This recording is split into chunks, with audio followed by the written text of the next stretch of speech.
Hey guys, welcome to part 2 of my BS that black women go through. So I'm just gonna take this Too Faced concealer, and I was saying in part 1 about my situation with the woman at my job, who yelled to me, "Excuse me," and I told her, like, please don't talk to me like that. And what I really wanted to say at that moment was, who you talking to and all that stuff. But my thing is whiwhy do our white counterparts, our white coworkers, get to white women, when they speak that way to someone else, they're deemed assertive, right? But when a black person does it, a black woman, we're labeled aggressive, not easy to work with, difficult, all these things. But we're standing up for ourselves just like, or being assertive just like our white counterparts. And that's the thing I've noticed in the workplace too, working with majority white women, is like, they can do it, but the moment you stand up for yourself, it's like, how dare you, black girl, stand up for yourself, how dare you speak to me like that, you're not allowed to speak to me like that, you need to allow me to speak to you however I want to speak to you. And that's BS, I feel like, for black women. Like, we cannot be straightforward, we can't be anything. Like, I feel sometimes like I have to bite my tongue at work and not like not argue back, but like just like not even stand up for myself, because I don't want to be labeled aggressive or difficult or get a bad rating or get a bad review. And it's so sad, because I feel like I should be able to get the same respect that we all deserve, everybody there. I'm gonna take my Essence Brighten Up. I'm always using this powder. I need to try like a new setting powder, because I feel like I'm always using this one, but I'm going to just be on the market. If you guys know any good setting powders, please let me know. But back to what I was saying with the BS black women go through, like, yeah, like, seriously, like, with work, I feel like I'm being silenced. I feel like, you know, if someone talks to me a certain type of tone or way, either I ignore it or I address it, but then I know I'm going to be talked about and be said behind my back that I'm a certain way and I'm difficult to work with. Allegedly, according to a coworker of mine, word on the street was I was a B word on wheels and that I was difficult to work with and all this. I'm like, I really just stay to myself at work. Like, I don't really bother you, but the one thing about me is that you're not gonna talk to me a type of way. Okay, like my first year, I was, checking people left and right because they think they can talk to you in a type of way. And because I'm black, that was looked at aggressive. So that was my reputation, that I am a B word on wheels. Okay. And I told this said coworker, I said, you know what?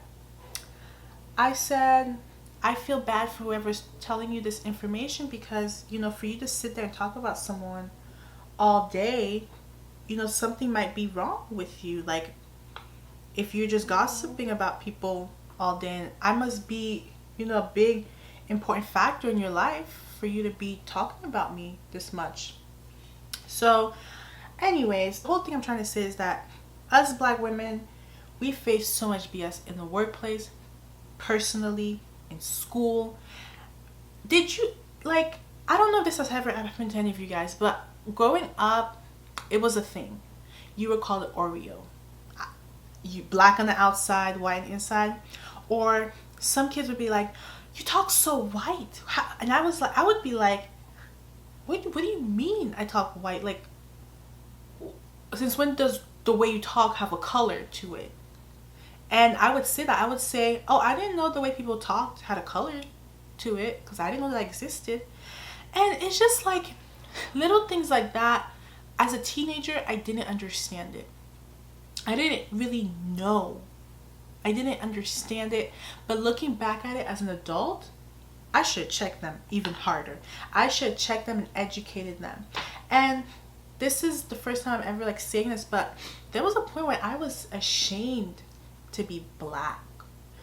And I was I felt inferior to others. And on top of that, my parents are from Haiti, so I am Haitian. And whew, here in Florida, if you was Haitian, you were not cool. Okay? Being Haitian growing up like in middle school and high school, it was not cool to be Haitian. Every Haitian person said that they was mixed because it was like we were looked as the scum. Okay, Haitian people. And on top of that, so I had like two. I'm black Haitian woman. So it was tough, you know. It was tough.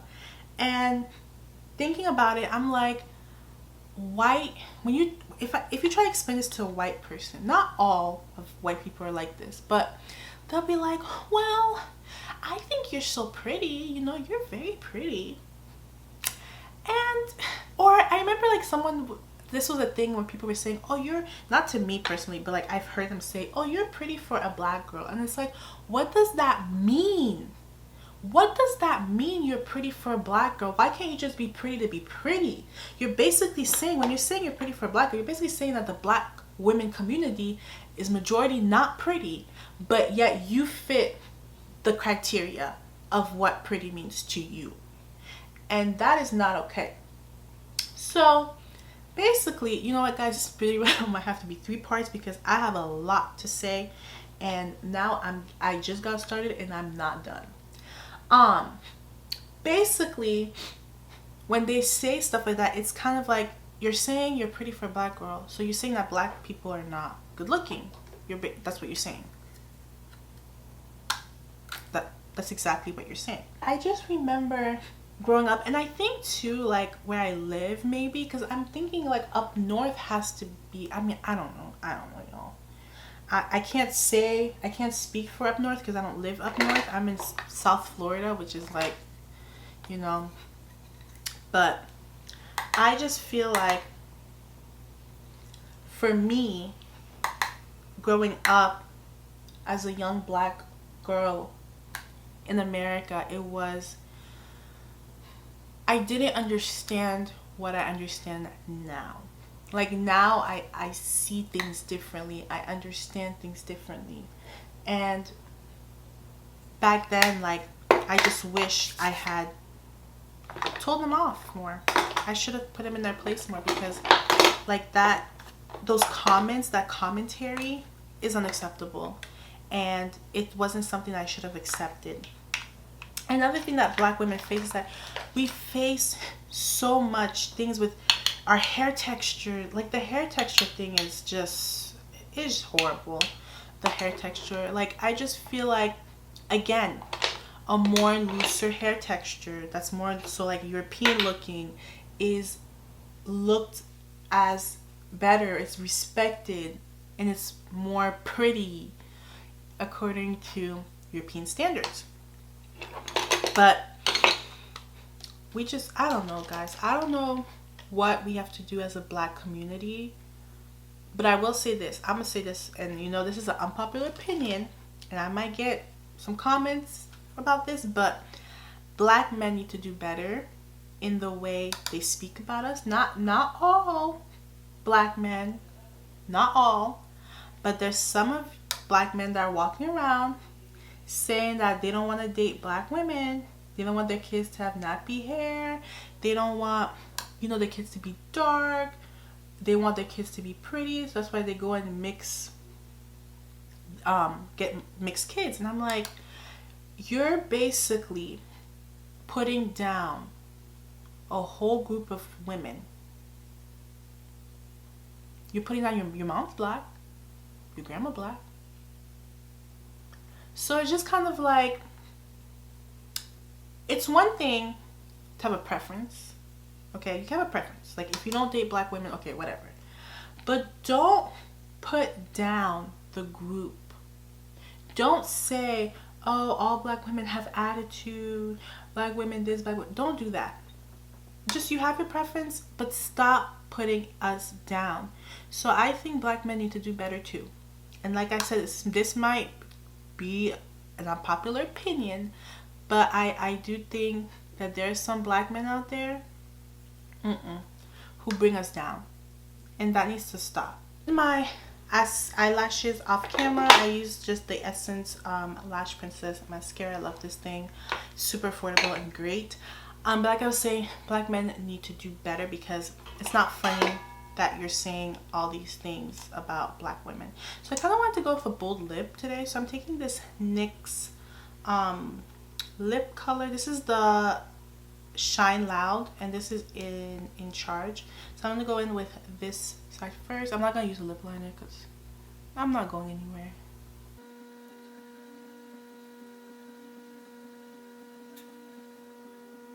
Color is so pretty, such a pretty color.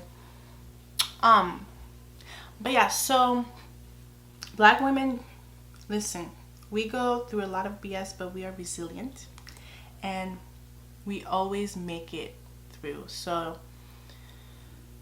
it's a battle, but we just gotta keep fighting that battle, and it's a tough battle, but we gotta keep going. I'm also taking this Milk Hydro Grip setting spray. So I'm basically done with my makeup. If you guys want me to do a series like this, like talking about, you know, black women, or, you know, just anything, like sitting down and chatting up, you know, these topics, please let me know in the comment section down below, and I'll, you know, get more of these, like get ready with me, and we could talk about any topics. If you guys have any topics you want to talk about, just leave them in the description box. Leave them in the comment section down below. Please give this video a thumbs up. Please give this video a like, and also please make sure that you are subscribed to my channel if you want to keep seeing more videos like this, talking about, you know, black women and the topics and things we go through. And again, if you have a specific topic you want me to touch base on, I can get it filmed for you guys. Thank you so much for getting ready with me, and know that you are beautiful and you have a reason to be here. Thank you again for watching.